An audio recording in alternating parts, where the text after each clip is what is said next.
So NaOH जेव्हा molarity करतो तेव्हा आपण प्रायमरी स्टँडर्ड यूज करतो KHPचं.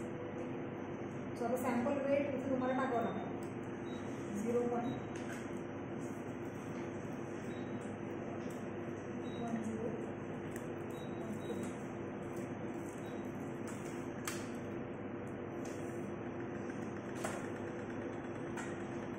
रन झालेली मेथड स्टार्टिंगला काय होतं की ब्युरेट जे आहे ते फिल होते.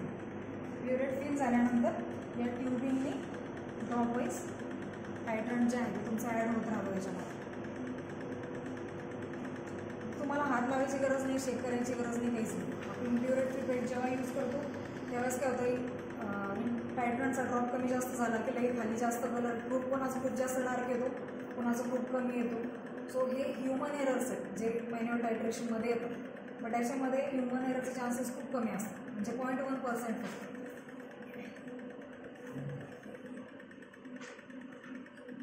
मी फॉर्म्युला ऑलरेडी आतमध्ये सेट केलेला असल्यामुळं तुम्हाला डायरेक्ट रिझल्ट दिसतो म्हणजे किती % आहे.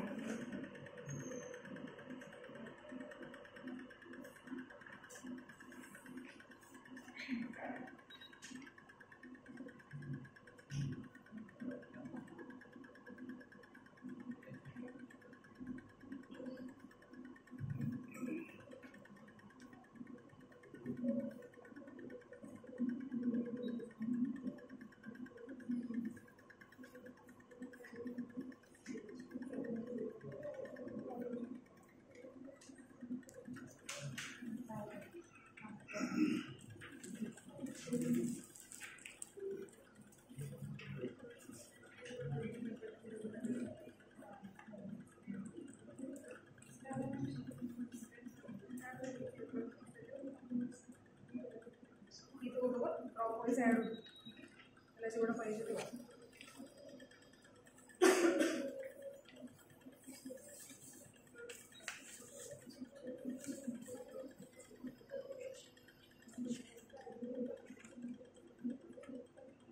रिझल्ट तुम्हाला दिसेल 0.0490 आणि रेडिंग म्हणजे किती ml घेतलं त्यांनी तर 1.0567 ml त्यांनी घेतलं. ठीक आहे.